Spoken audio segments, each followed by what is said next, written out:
He saved a lost alien child in the rain, and it changed his destiny forever. The galaxy slept in peace the night humanity disappeared.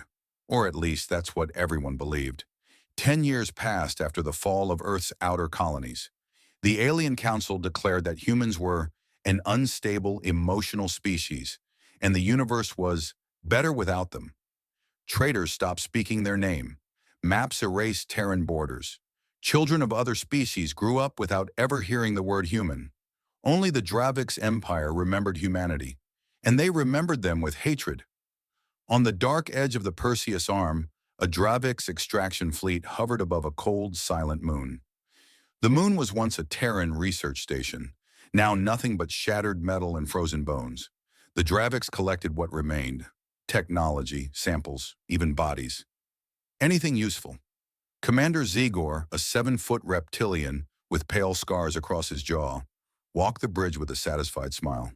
At last, he hissed, the human chapter closes. But fate loves to interrupt speeches. A communications officer suddenly stiffened. Commander, something strange. Zegor turned. Define strange. The officer's voice shook. A signal, sir. Very old. Very human. Zegor laughed. Impossible. Show it. The bridge screen flickered with static. Then a broken audio file played. A child's voice. If anyone finds this, please don't let them hurt my family. The entire bridge fell silent. It wasn't a threat. It wasn't a battle cry. It was a human child begging for help. For the first time in years, Dravix soldiers looked uneasy. Where did this recording come from? Zegor demanded. From the moon's surface. But it wasn't there earlier. Zegor frowned. Then who placed it? The sensor alarms cut in before anyone could answer. Warning. Unknown energy spike. Direction. Right ascension.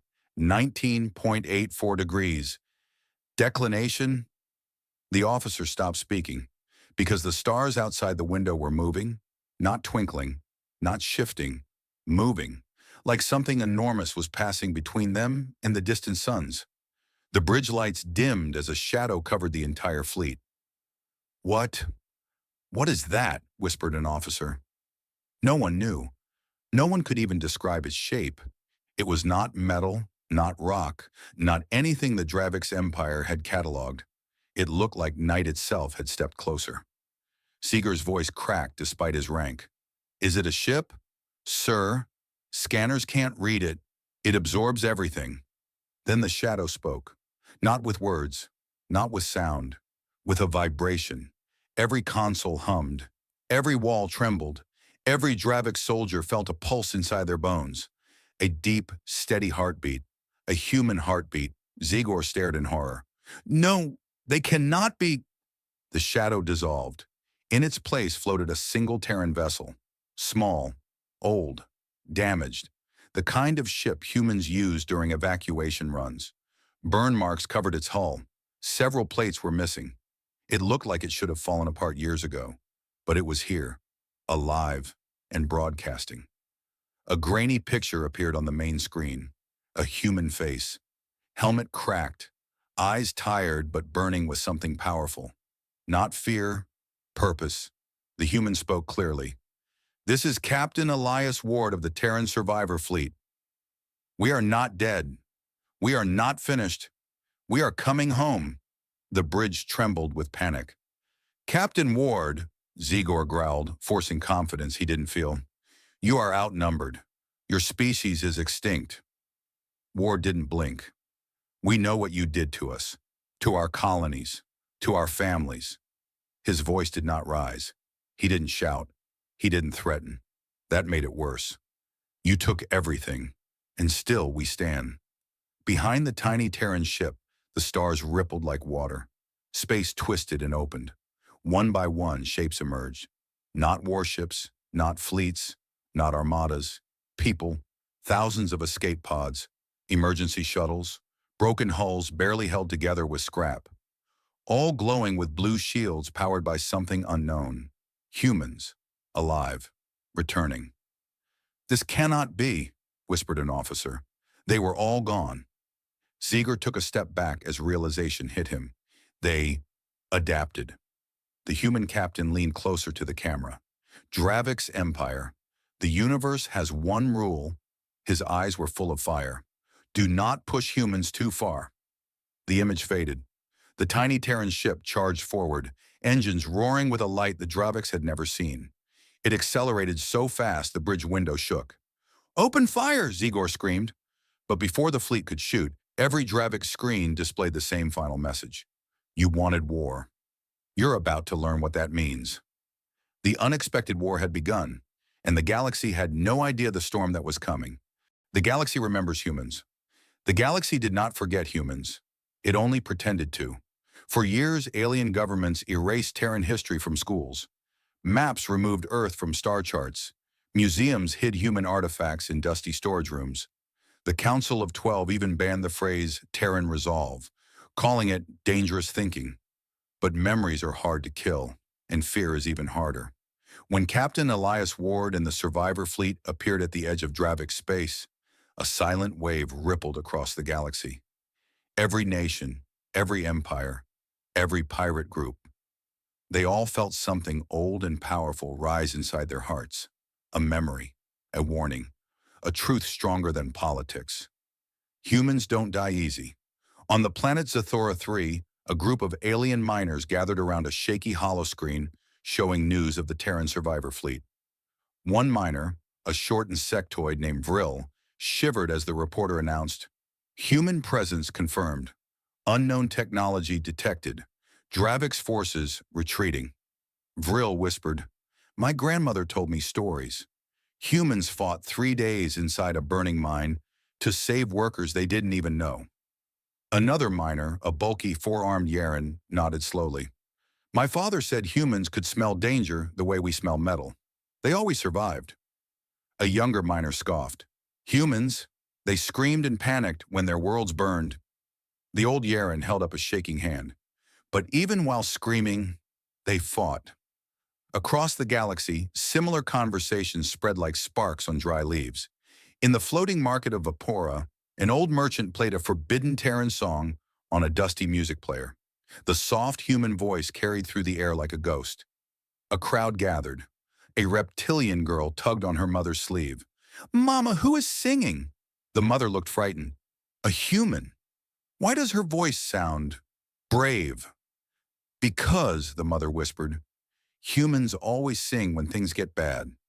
In a high-orbit observation station near the Nabora line, scientists studied the footage of Captain Ward's ship, burned, broken, glowing with strange blue shields. The head scientist, Dr. Callie, zoomed in. "Look at the damage," she murmured. "That ship should not fly. It should have died in space long ago." Another scientist nodded slowly. "Yet it moves like it's alive." Dr. Callie whispered the thought the whole station felt. Maybe humans found a way to merge with their machines. No one laughed. Not all memories were gentle. On the pirate world of Raxos, the warlord Scar watched the footage of the Terran survivor fleet with a growing snarl. "Impossible," he hissed. "I fought humans in the siege of Vantor. They fought like wounded animals. They bit, clawed, stabbed, like they wanted to die only after taking you with them." His lieutenant swallowed. "The Draviks said they finished them." He looked at the glowing Terran shields on the holoscreen. "That glow, it is not human technology. It is something new, something old, something dangerous." Meanwhile, the Dravik's empire shook with fear. Inside the war chamber, the high-scale council watched Captain Ward's message in silence. Zigor, the commander who had encountered the fleet, stood before them trembling, but trying not to show it. "Explain how they returned," hissed a elder Dravik's queen, her scales black as night. Zigor swallowed. "We destroyed their colonies. We hunted their ships. We poisoned their worlds. They should be dead. Yet they are not." "No, they are not." The queen leaned forward. "This is human persistence, their most frightening trait. Their bodies die, their worlds die, but their spirit never dies." Another council member struck the table with his claws. "We must stop them before the galaxy remembers what humans are capable of." But it was already too late. The galaxy did remember, and the galaxy whispered the truth that frightened everyone. Humans weren't special because of their technology. or their armies, or their weapons. Humans were special because they adapt, they endure, they evolve faster than anyone else. They always stand back up. In a small refugee camp on the moon Yedin 6, a young alien boy asked an old caretaker, "Teacher, why do humans scare the Draviks so much?" The old caretaker closed his eyes, took a deep breath, and told the truth. Because every species fights to survive, but humans fight to win. The boy frowned. Is winning bad? No, the caretaker said softly, but humans do not know when to stop. When you push them, they push back harder. When you break them, they rise stronger. He looked up at the night sky, and when you try to erase them, they return. Meanwhile, in the Terran survivor fleet, Captain Ward stood before his people. Behind him, the broken ships hummed with new blue energy, energy powered by the last AI cores of the old Terran colonies. "We are no longer just survivors," he said softly. "We are the storm." The humans, tired and scarred, raised their fists, and far away in alien streets, markets, bars, temples, and war rooms, everyone felt the temperature drop. Everyone felt the air tighten. Everyone felt a memory return. You do not mess with humans. Not if you want to survive. The galaxy finally remembered, and the war had only just begun. The first human strike. The Draviks Empire believed humans would attack like they always did. Loud, emotional, and desperate. They expected screaming battle cries. They expected chaotic charges. They expected fire and rage. They were wrong. Humans did not return as warriors. They returned as shadows. 3 days after Captain Ward's message shook the galaxy, the Draviks Empire placed every star system on full alert. Warships patrolled the borders.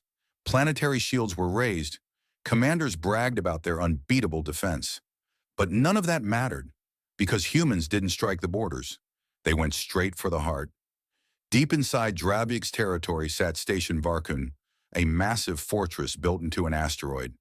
It held thousands of soldiers, dozens of labs, and, most importantly, every file the Draviks collected about humans. Their weaknesses, their biology, their family records, their destroyed colonies, everything. It was the one place humans should never reach. The station commander, Commander Harzak, sat in his office reviewing reports.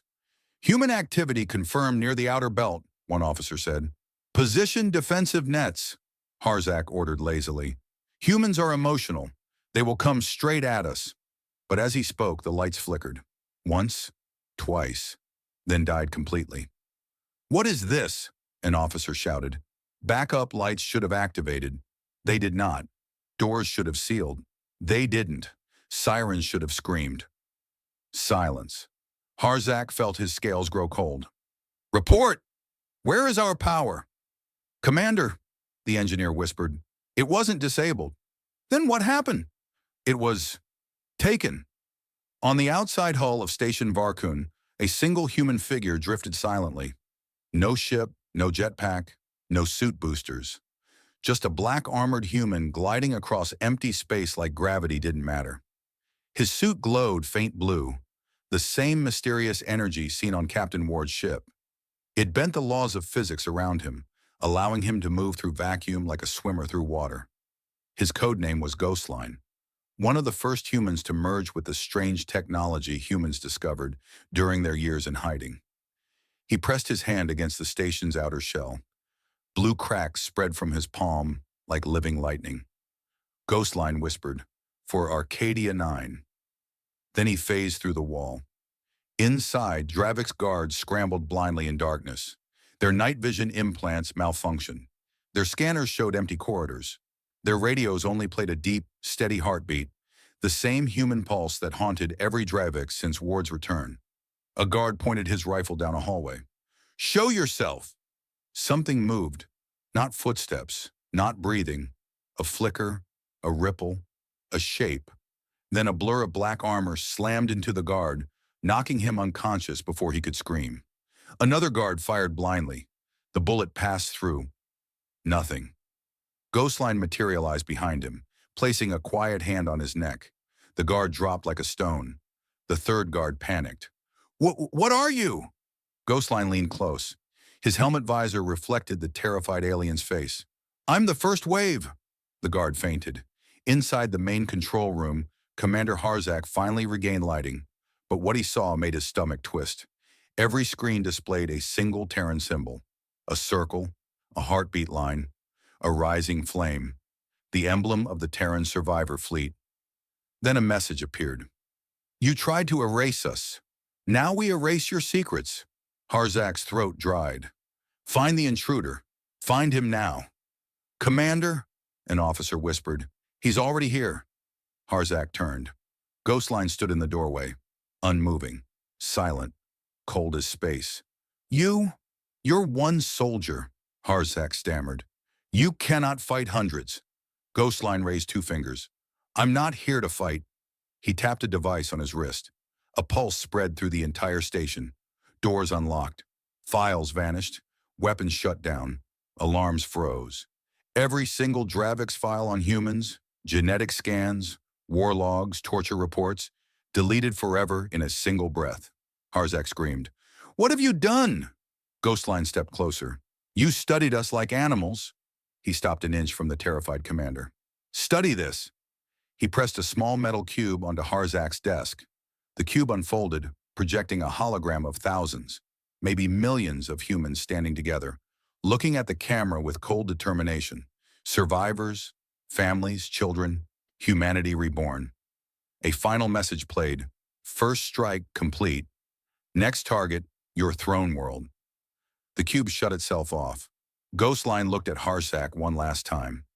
"You shouldn't have started this war." He vanished, literally faded into thin air, leaving only silence behind. Minutes later, Station Varkun exploded in a silent flash of blue light. No casualties, no deaths, only destruction of Dravix data, a clean attack, a precise attack, a human attack. Across the galaxy, news spread like wildfire. One human infiltrated a fortress alone. Dravix archives destroyed. Human counterstrike more advanced than expected, and every species whispered the same words. If this is only their first strike, what will the humans do next? The human's secret weapon. Simple English. Third person. Cinematic HFY. New concept. The Dravix Empire believed they finally understood the returning humans. They were wrong again. They thought humans were using stolen alien tech. Wrong. They thought humans were using old Terran engines. Wrong. They thought humans survived by luck. Very wrong. Humans survived by becoming something new. Something terrifying. Something the galaxy had never seen. Captain Elias Ward stood inside the core chamber of the Terran flagship Vigil Morrow. The ship hummed with an energy that didn't exist 10 years ago. An energy no alien sensor could identify. Around him, thick cables pulsed like veins. The walls shimmered softly with blue patterns that moved like living lines. And at the center stood a tall metallic sphere. Smooth, silver, silent. It wasn't a machine. It wasn't alive. It was both. Ward placed his hand on the sphere. It warmed instantly. "Nova," he said quietly. "Wake." The entire chamber brightened. A soft, calm female voice echoed, "Good morning, Captain Ward. Human survival metrics remain optimal." Nova was the human secret weapon, not a starship, not a superweapon, not an AI. She was the first Terran symbiotic intelligence core, a living machine born from the ruins of Earth and the last surviving human minds. When Earth fell, scientists found a way to save human consciousness inside quantum storage. But instead of staying as trapped souls, the stored minds evolved. They blended, united, and formed Nova. Nova was not one human mind. She was thousands. Soldiers, doctors, scientists, children, families, dreams, memories, pain, hope. A billion emotions shaped into one powerful, impossible intelligence. She was everything humans had lost, reborn as energy. Ward stood before her with respect. "We begin the second stage of Operation Phoenix Flame tonight." "Confirmed," Nova replied. "I have already calculated 14,382 enemy reactions." "Predicted outcome?" "Human victory in 14,380 of them." Ward raised an eyebrow. And the other two? Nova paused. Dravix surrender without a fight. Ward blinked. They what? They surrender, Captain, and beg for protection. From something else. Ward frowned. Something else? But Nova said nothing, as if hiding a fear even she couldn't describe. Across the galaxy, the Dravix Empire held an emergency meeting deep within their throne world of Dravona Prime. The Emperor, a towering reptile with crimson scales, sat in his throne, watching a holographic replay of Nova disabling Dravix satellites from across light years. He slammed his claw into the floor. This is not human technology. His advisors nodded fearfully. We scanned the energy signature, one said. It is not plasma, not quantum, not antimatter. Then what is it? The Emperor growled. The advisor swallowed. It is emotional energy. The room froze. Every Dravix hated emotions. They saw fear as weakness, sadness as poison, love as madness. They couldn't understand how a species could use emotion for power. Impossible, the Emperor spat. Emotion is useless. Not to humans, the advisor whispered. Pain fuels them, hope strengthens them, and anger makes them unstoppable. Meanwhile, aboard the Vigil Morrow, Nova displayed a new hologram before Captain Ward, a massive blueprint. Ward stared. Is that the final version of the ship? The hologram glowed bright blue. No, Nova said. This is the fleet. Ward's heart pounded. Dozens of ships, sleek, silent, alive like Nova. Each one powered by human memory, human emotion, human identity. Each one built from the wreckage of lost colonies. Each one carrying the wisdom, grief, and dreams of the humans who died. Ward whispered, Pilot AI? Nova responded gently, Not AI, humanity. These ships were not programmed. They were guided by pieces of human mind. A father who died protecting his family. A mother who hid her children in an escape pod. A soldier who refused to surrender. A doctor who treated aliens for free. A teacher who kept singing to calm her students. Their essence lived inside these ships. Ward understood now. The fleet wasn't just a military force. It was a graveyard turned into a storm. At the same time, the Dravix throne world detected a strange pulse in space. Blue, rhythmic, almost human. They watched helplessly as something vast emerged from hyperspace. Not a ship, not a fleet. A wave of blue light that spread across the stars, moving slowly like a tide. Dravix commanders panicked. Is it a weapon? No heat signature, no radiation. It's scanning us. Within seconds, every Dravix database flickered. Every war plan vanished. Every map corrupted. Every weapon blueprint erased. A final message appeared, written in calm Terran letters. You took their lives, we took their knowledge. The Emperor roared in rage. This is human vengeance. But he was wrong. It wasn't vengeance. It was memory. Human memory is a weapon sharper than any blade. Back on the Vigil Morrow, Captain Ward looked at the blue wave outside the viewing window. Nova pulsed inside her chamber. Nova, Ward said quietly, you're holding back something. What aren't you telling me? Nova paused for several seconds, a long time for her. Finally, Captain, the galaxy thinks humans return to win a war. Ward frowned. Isn't that true? No, Nova said, voice heavy. We return because something else is coming. Ward felt the room grow cold. What? Kind of something? Nova whispered. Something only humans survived before. The galaxy feared the human secret weapon. But the real fear?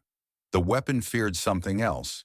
And soon, the galaxy would too. The final battle begins.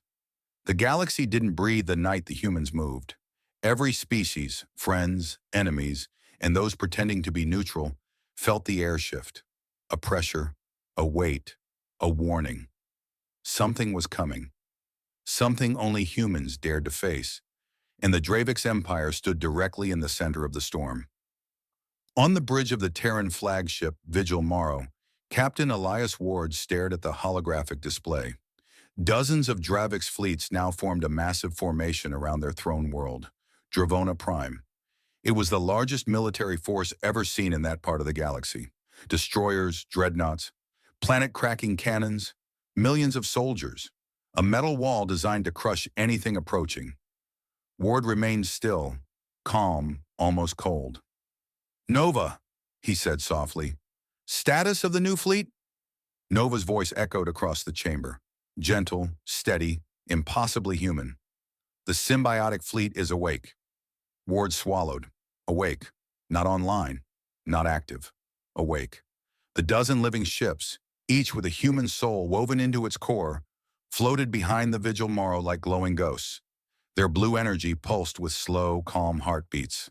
"Human heartbeats," Nova continued. "Each ship carries a piece of memory.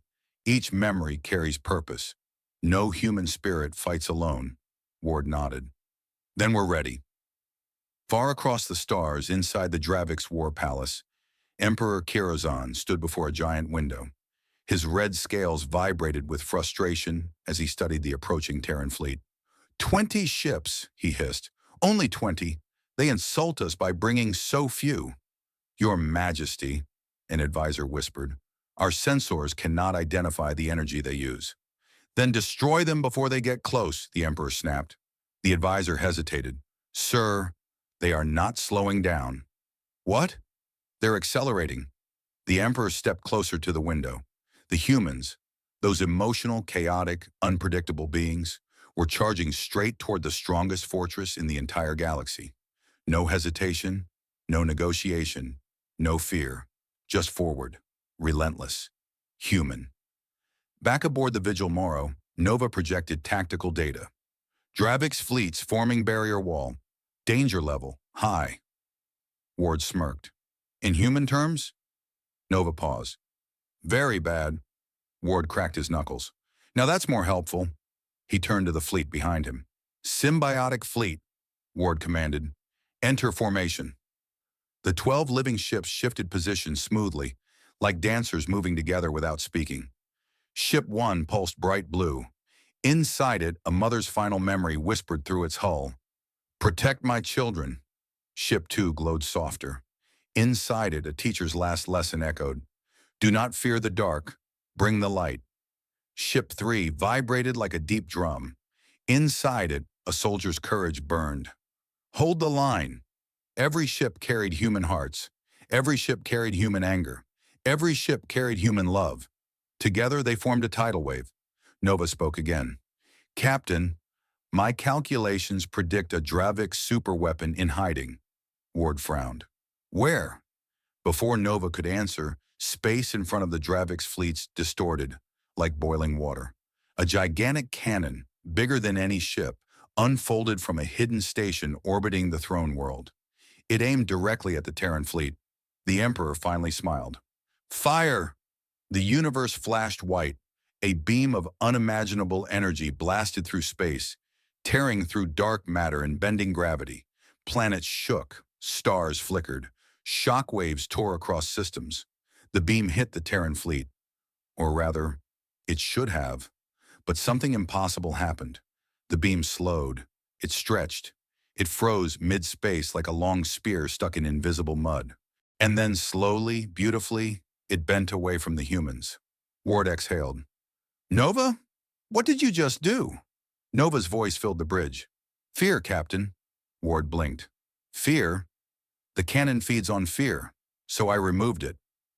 Removed it. Nova had erased an emotion from the battlefield. A human-made weapon that turned human emotions into power had just outsmarted a Dravix weapon that consumed fear. Ward almost laughed. "Return fire," he ordered.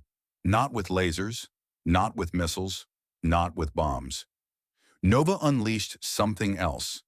The symbiotic fleet released a wave of blue energy, soft, calm, almost gentle. It passed through Dravix ships without damaging metal or armor. But every alien touched by the wave dropped their weapon. Not dead, not hurt, just overwhelmed. Human memories, grief, hope, courage flooded their minds. The Dravix were a species that hated emotion. Their bodies couldn't handle the surge of human feeling. Ships drifted powerless. Pilots cried uncontrollably. Soldiers collapsed, shaking. The Emperor roared. "What have they done to us?" Nova whispered through every speaker. We showed you what it means to be human. But the battle wasn't over. Suddenly, space behind the Dravik's fleets shattered like broken glass. Something huge crawled out. Something black. Something ancient. Something the galaxy forgot. A living void. Nova's voice trembled, a tone Ward had never heard. Captain, it has awakened. Ward turned sharply. What is it? Nova answered slowly. The real enemy of humanity. The Dravik's fleets weren't the final battle. They were only the beginning. Ward stared at the creature forming in space. It had no shape, no face, no sound. Only hunger. And Nova whispered, this is the thing that destroyed Earth. The final battle had begun, but not the battle anyone expected. You messed with the wrong species. The Dravik's empire thought humans were the threat. They were wrong. The real threat had just arrived. A creature older than suns, older than galaxies, older than fear itself. A hunger that moved through the dark between stars. A nightmare called the Nullborn. Captain Elias Ward watched in silence as the void creature expanded behind the shattered Dravik's fleets. The monster didn't roar. It didn't glow. It didn't speak. It simply existed. And everything trembled because of it. Even Nova, the fusion of human memories, sounded afraid. Captain, the Nullborn has awakened from its slumber. It senses us. Ward's jaw tightened. The Dravik's ships floated helplessly, their weapons useless after Nova flooded them with human emotion. And behind them, the Nullborn devoured the starlight itself. Nova, Ward said, is this the thing that destroyed Earth? A long silence. Then, it devoured the star that lit your home. Humans never saw the true enemy. Ward's hands curled into fists. Humanity wasn't wiped out by aliens. Humanity wasn't broken by war. Humanity was almost ended by this monster in the dark. And the Draviks had mocked the dead, never knowing the truth. Ward stepped forward. Nova, ready all symbiotic ships. The Terran fleet moves now. Across the battlefield, Dravik scanners screamed warnings. Emperor Kirazan and his officers watched the monster grow, its tendrils pulling matter into its endless mouth. The Emperor trembled. What is that thing? His advisor whispered. It does not appear in any record. No empire has seen this. The Emperor stared as the humans began to move. Not away from the monster, but toward it. Impossible, the Emperor hissed. Why would they attack that thing? Because humans don't run from the dark. They light it up. Back on the vigil morrow, Nova strengthened the blue shields around the Terran fleet. Captain, she said softly, the Nullborn feeds on sorrow, on hopelessness, on abandoned memories. Ward nodded. So we give it something it can't digest. Hope? No, Ward whispered. He looked up through the viewing dome at the monster swallowing stars. Anger. The kind humans carry, the kind that burns, the kind that refuses to die. Ward raised his voice for every ship to hear. Terrans, this is our moment. The galaxy thinks we fight because we are angry. They think we fight because of revenge. But we don't fight for hate. He paused. He remembered burning cities, crying children, a mother begging to save her family, a soldier holding his friend's hand as the world ended. He let that memory burn inside him. We fight because we survive. And now the universe will learn one truth. You do not push humans into the dark. He pointed at the creature. Because we drag the dark into the light. Nova's voice sharpened. Symbiotic fleet. Fire. The 12 living Terran ships unleashed a wave of blue emotion. Powerful, raw, human. Not weapons, not lasers, not bombs. Memories. A child laughing. A soldier hugging his sister. A grandmother baking bread. A father teaching his son to walk. A teacher reading stories to scared kids during the war. A family watching their last sunset on dying Earth. The wave hit the Nullborn, and the monster recoiled as if burned. The Dravik stared in disbelief. What? What did the humans do? One whispered. The Emperor clenched his claws. They hurt it. They actually hurt that thing. The Nullborn twisted its massive body, turning its hollow eye sockets toward the Terran fleet. A cold whisper spread across space, felt, not heard. It spoke inside every mind. Who still remembers the light? Nova responded, her voice rising like thunder. Humanity! The creature launched a tendril of darkness toward the Terran ships, a spear of pure nothingness that erased everything it touched. Ward shouted, Nova! The living ships reacted instantly, forming a shield wall. Their blue light collided with the Nullborn's darkness. Space warped. Gravity cracked. Stars trembled. The Draviks watched with wide, horrified eyes as humans held back something that no empire in history had dared face.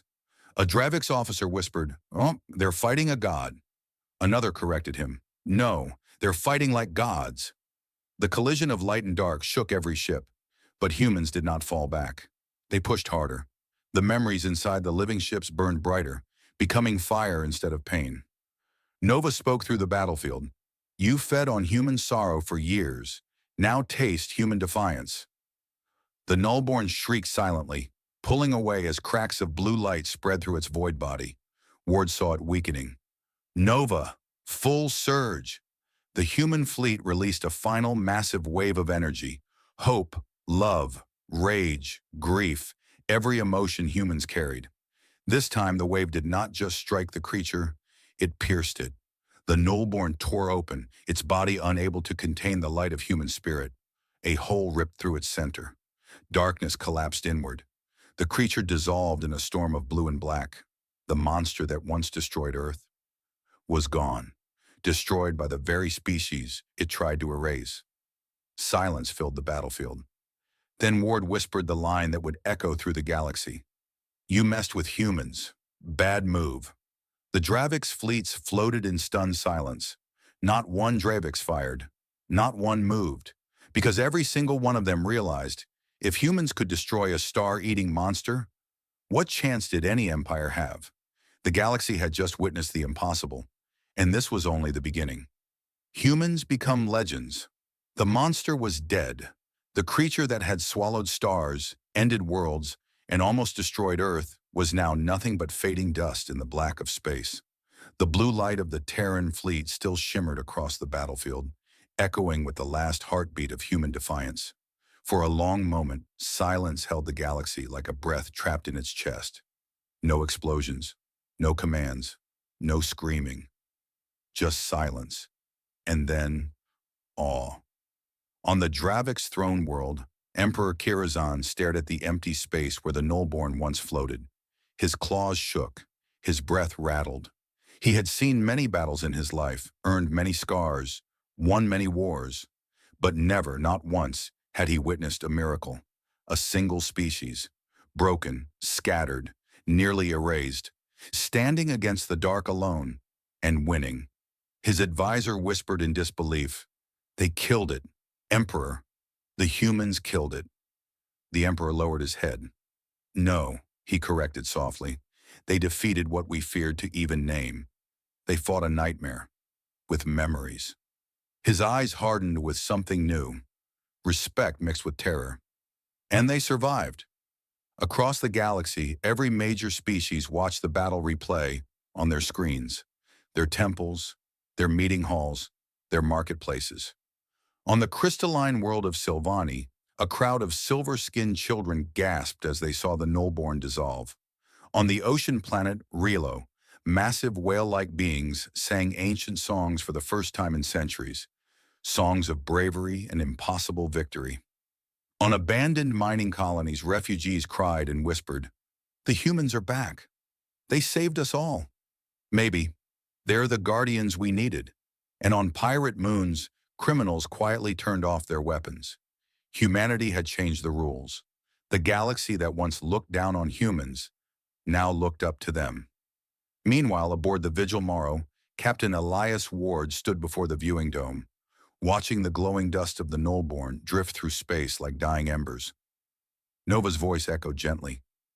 Ward closed his eyes, breathing deeply. "We didn't fight to be heroes," he said quietly. "I know," Nova replied. "You fought to live." Ward touched the glass. "And for the first time in a long time, it feels like we really are alive." Behind him, the symbiotic fleet pulsed with soft blue heartbeats. Each ship carried the essence of someone who once walked Earth. The faint whispers of memories mixed with the hum of engines. A mother's laughter, a soldier's promise, a child's first breath, a family's final moment together. All united in one purpose. Protect the living, honor the lost, never vanish again. The Dravik soon sent a single ship, unarmed, white-flagged, trembling. It landed before the Terran fleet like a guilty student approaching a teacher. Emperor Kirazan himself stepped out, his once proud posture now humbled. He knelt. The galaxy froze at the sight, a Dravik's emperor kneeling before a human.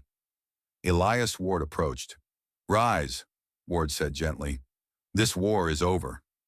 The emperor looked up, eyes shining with shame and fear. "We destroyed your worlds. We stole your families. We hunted your people. Yet, you saved us from the Nullborn. Why?" Ward placed a hand on the emperor's shoulder. "Because humans don't let the universe burn. Not even for our enemies." The emperor bowed his head. "You are not what we believed." Ward smiled softly. "No species ever is." A new alliance formed that day, one written not by treaties or bribes, but by respect. Every species, from the smallest insectoid traders to the massive stone-skinned giants, pledged unity under a single banner. The Concord of Light led by Terra Reborn. Humans were no longer refugees, no longer survivors, no longer victims. They were leaders, guardians, legends. 3 months later, on a new artificial world built from the remains of lost Terran colonies, Captain Ward stood before the rising sun. Children from many species ran across the fields, laughing. Families rebuilt their homes. Human engineers taught alien students how to construct symbiotic generators. And above them all, the living ships floated like guardian angels. Nova appeared beside Ward as a blue hologram, her form shaped by thousands of human memories. "Captain," she asked softly, "do you feel peace?" Ward watched human and alien hands planting trees together. "Not peace," he said. Nova tilted her head. "Then what?" "Purpose," Ward answered. "The kind that lasts." A soft breeze carried the voices of children. "You saved us. Tell the story again." "Humans are heroes," Ward smiled. "We're not heroes," he whispered. Nova looked at him. "That is why the galaxy trusts you," Ward chuckled. "Maybe." He turned toward the horizon. "But they'll remember something far more important." Nova nodded. "Yes, they will remember why you should never push humans too far." Ward grinned. "Because when you do," Nova finished the sentence for him, "you wake the strongest force in the galaxy." Together they watched the first sunrise on the new human world, a symbol of everything they had fought for. And far across the stars, every species whispered the same final truth. You messed with humans. Bad move. They survived, and now they lead. Humanity had returned, not as victims, not as warriors, but as legends. If you enjoyed this video, make sure to like, subscribe, and hit the bell icon so you never miss an update.